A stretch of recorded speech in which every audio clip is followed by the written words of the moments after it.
I need to bear, this is the reward that I will get, and so forth. And then finally, through a process of elimination selection, I shortlist, this is what I want to do. Okay? This is something that I'm going to enjoy or contribute to the society. With that starting point, then I can make a list of what I have and what I don't have. Do I have technology? No, I don't have technology. Do I develop it in-house or take it from out-house? Who are the people who are working in this space? Fortunately, with the internet at your command, you can get a lot of information from the internet itself. If still you are not able to get enough, you can get in touch with consultants. There are a lot of consultants, notwithstanding the most expensive one like the McKinsey and the BCG, but there are lots of consultants who can give you guidance, and it's really an inductive process. You start step by step. This is how I have built. I'm not a biotechnologist, except that I did 3 courses in chemical engineering as biochemical engineering. But when I was to start biotechnology, in fact, I must share it with you here. I spent 2 minutes. I joined a company in 2004, and the chairman told me, Kamal, we would like to have biotechnology in our company. And this biotechnology was being, we passing the parcel kind of game we play in parties. It was going on like that. Every strategy meeting, the chairman would say, Kamal, can you make a presentation on biotechnology? I would make a presentation, and after a lot of discussion, people say, oh, we have enough to do, we have so many things to do, why the hell we waste money in this, And it went on like this from 2004 to 2006. 2006 December, I remember that. We had a strategy review meeting in MB Valley. And again the same drama took place. Yours truly stood up, did a presentation, and all the big people in the company, they discussed, and finally said, no sir, I think we don't need to indulge in that. So I stood up and I told the chairman, I said, Chairman, this is the last time I'm going to make this presentation. Okay? Because I think I'm wasting my time every 6 months making this presentation. And I said, since you tell me, I do it. But I'm not going to do it anymore. So he threw it back at me. And he said, why don't you start biotechnology? I was a managing director. Normally, whenever we took a project, it used to be housed under one business unit. Since none of the business units wanted to father it, he threw it at me in the meeting. Said, Kamal, why don't you take it up? For a moment, I thought to myself, what do I do? Then I said, okay, all right. And very magnanimously, he also sanctioned a policy sum of 50 crores as an investment. The history is people have spent 250, 500, 600,000 crores, Shanta Biotech to work hard, to Biocon, whatever. But here, I started with 50 crores. And then I sat down and doodled as to what all I need to do. So I need to understand molecular biology, biochemistry, microbiology. Yes, I have some understanding of chemical engineering, scale-up, fermentation, etc. So, Vivek, to answer your question, I went to University College of London. I searched on the net. They run a 5-day program on biotechnology.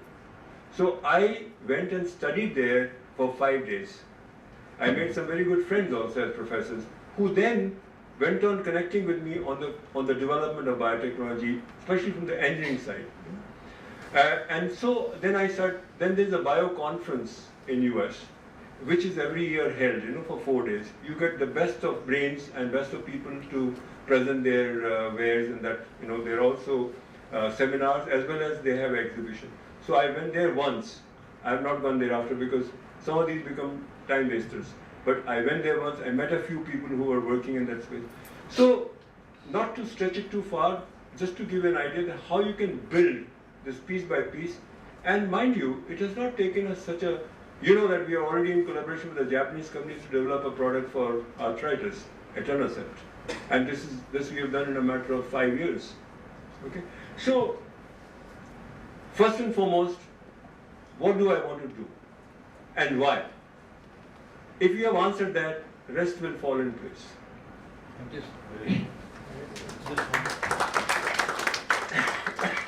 Yes, ma'am. Good evening, sir. Good evening. Thank you so much for this wonderful insight that you've given us. It was a pleasure to be here. I am Dr. Madhura Vipra.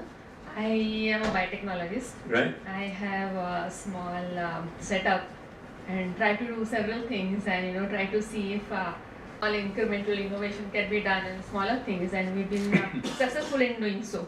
So I have a question for you with reference to the slide that you showed, where you talked about ecosystem for the entrepreneurship. I have a question specifically. Right. Does LoopIn also encourage such kind of entrepreneurship? For example, you have an incubation center or something like that, where a person from outside can come with his IP. His IP would get protected, but the infrastructure and maybe funding, or maybe not funding, at least infrastructure and expertise can be leveraged, whichever is available at LoopIn. Yeah. At least in those sectors which is parallel to your product lines. Yeah. So does LoopIn encourage such kind of? Well, we don't have an incubation center like that because we have our own research labs, and we produce our research, we conceptualize, as I shared with you a while ago. But if there's a good idea which can bolster our own process, then we do take it in. Okay, that's for sure. If you come and meet our scientists, if you have, let's say you have a cell line, or you have a promoter, or you have a media additive that you would like to further, you could come, you could meet Dr. Cyrus Karkaria, he sits here, he's the head of biotech, and that definitely we will encourage. Dr. Karkaria, you said? Dr. Karkaria. Karkaria. Cyrus Karkaria. Okay. Thank you so much. You're welcome.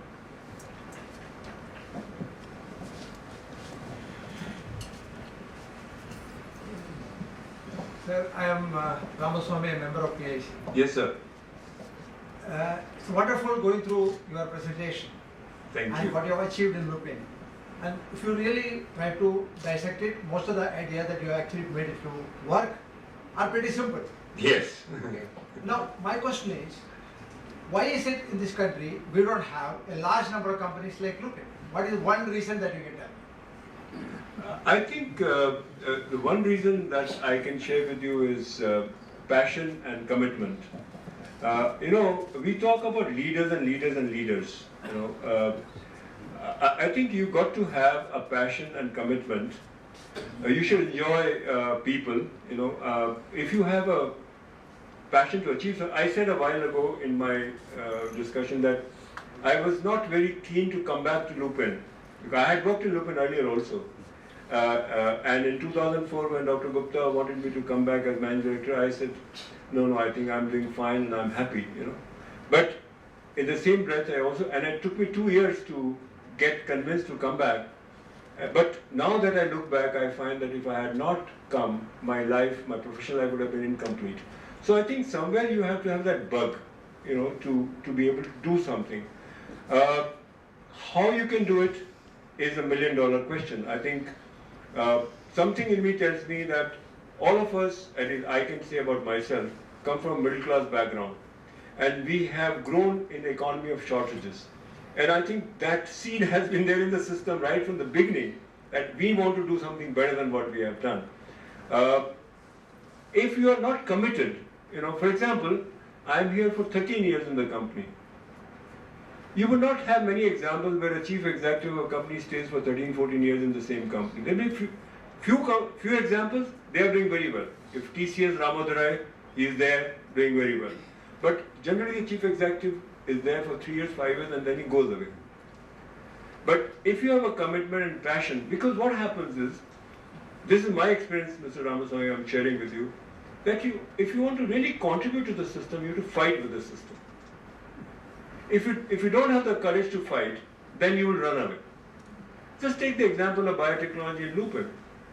In 2006 December, Dr. Gupta throws it back at me. Okay, nobody's taking, you take it. Now, I am a managing director who's taking reporting from 13 people, but here I became a business head by myself. And it was a lot of work to be done, because I didn't want to fail. Because everybody else having rejected, you can imagine the scenario, everybody is waiting for me to fail also. Didn't we say so? Oh, this guy has come 50 crores over, now he wants another 100 crores. Please, we can't give. You will hear those kind of things. So unless you have a solid, good story. So I think to answer your question, my experience is that if you don't have commitment, you don't have passion, you cannot create. Hello, this question. My name is Vijay Karade. I was going to ask a question which had two parts, and then I think she asked the important part of that question. I was working with Wipro and trying to do something similar to what she did for Wipro. And as you said, I have put myself into a little bit of discomfort mode. And I exited Wipro after about 16 years and trying to do something on my own. The other question that I have is, I have a lot of questions, but I'll ask only one question here, which is something related to R&D and ignorance of my own understanding. So you said 9% of spend on research and development. Is that at par with the industry, being in the industry that you are already in, particularly in this industry? What's your good name? My name is Vijay Kharade. Vijay, I can say that our expenditure, LoopIn expenditure, is among the highest in the industry. I think average you would see is 5 to 7%. You are the highest. Yeah, we are the highest. And although as much as I am talking about technology, I am also responsible for the profit and loss of the company and the stock price.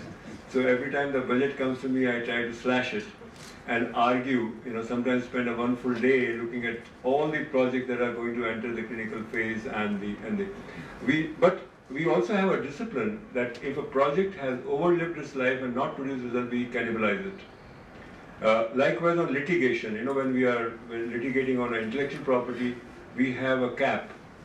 People who create IP, they fall in love with the IP. So you have to be wary of that. So I would say that LoopIn is among the highest in investment. Thank you. Thank you very much.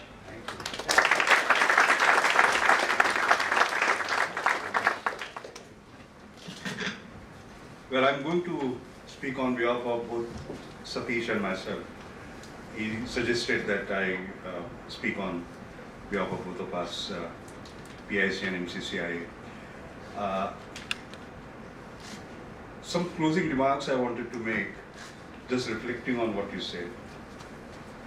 It has been a fantastic lecture. Absolutely fantastic. In fact, I was telling Vijay that it has been so comprehensive that just based on this we can create our policy paper.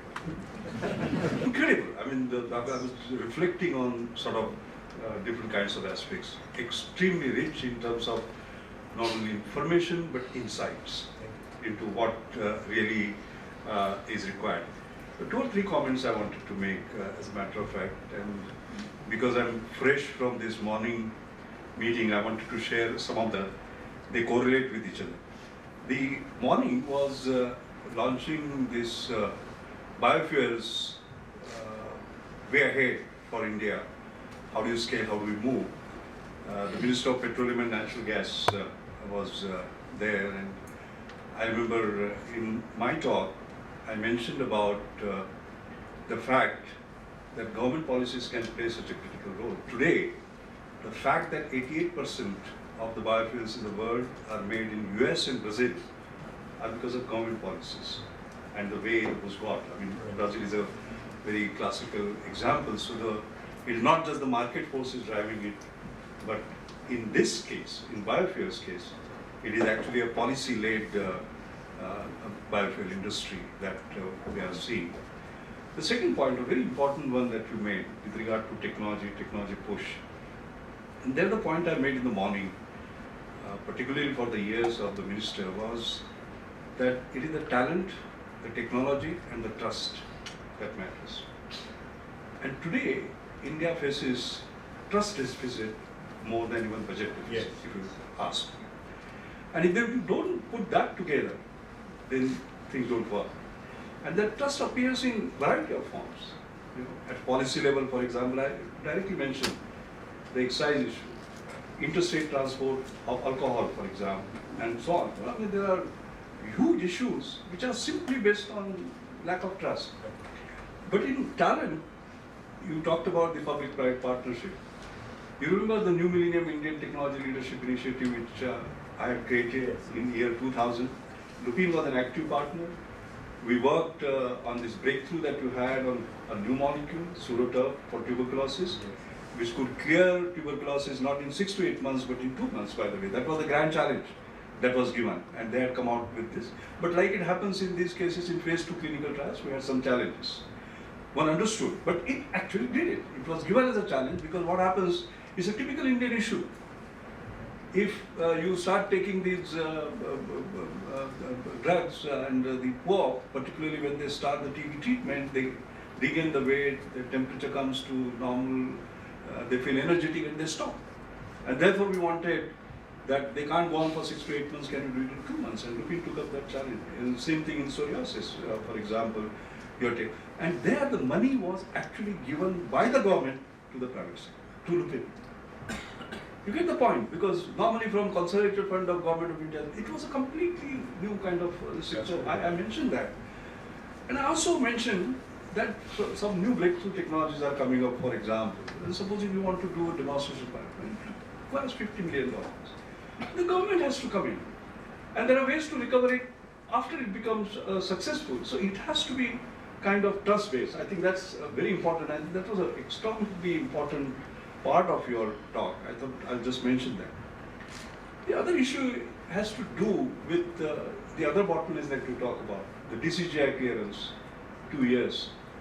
Now, you are getting into new chemical entities now. You know, I wanted to say in the beginning, I did not say that we have been very proud of doing things that are first to India. We have to do things that are first to the world. And when you talk about NCs, you are doing something that's first to the world. It's a new chemical entity, first to the world. But in order to move from mind to marketplace finally, you have several things to do. The preclinical trials, the toxicology, regulatory toxicology, phase 1, phase 2, phase 3. And if you look at our regulatory structure, my goodness. I mean, I don't want to discuss in open. And the 2003 Mashalkar Committee report has dealt with it. We had 2 parts, as you remember. One was spurious drug, where the report said that the penalties must be swift, sure, and severe. That got incorporated. That has been done. But the second part about reforming the entire regulatory system, you know, still reports are appearing on how that 2003 Mashalkar Committee report should be implemented. Because there has been a center and a state issue, you know, the states did not. So therefore you can't make that journey until all those pieces of the innovation ecosystem are in place. So I'm totally with you. And you know, in your business, losing a month is a problem. Losing 2 years, 5 years, you can just imagine what sort of implications it has. So I think that is a thing that we need to worry about. Some of the things, the last comment I wanted to make is that we are talking about Make in India. And that is where we are struggling. But when it comes to Think in India, it's working. Do you know there are 1,037 R&D centers of companies around the world, not just US, Europe, you know, name them, Korea, and everybody. How many people are working? 244,000 scientists, engineers, and technologists. And in many companies, 1/3 of the IP, 1/3 to 1/4 of the IP is getting generated. That's Indian IQ is generating IP for this. And the investment is $34 billion, by the way, FDI. Nobody talks about this. But Think in India is happening because of the Indian talent. But that Indian talent has to create good for India at the end of the day, you know. And that is where I believe your lecture was so wonderful, so powerful. We could not have started better, by the way. I mean, it's a tremendous contribution. We are very proud of you. I'm quite sure that $12 billion market cap that you talk about, it is not impossible to add another zero to that over a period of time with the kind of leadership that you have, and you know, like they had mentioned about those aspirations, you know, and full. It's absolutely sort of fantastic. So may I suggest that we can show our appreciation in the only way we can, give a thunderous applause to the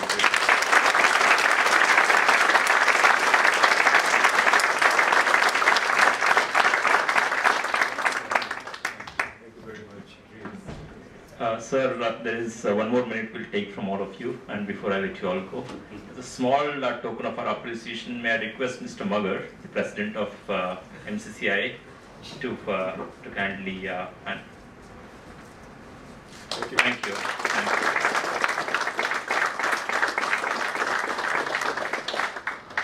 Thank you so much. Thank you all. And we'll keep you updated on the other programs of PAC. So stay connected. Thank you.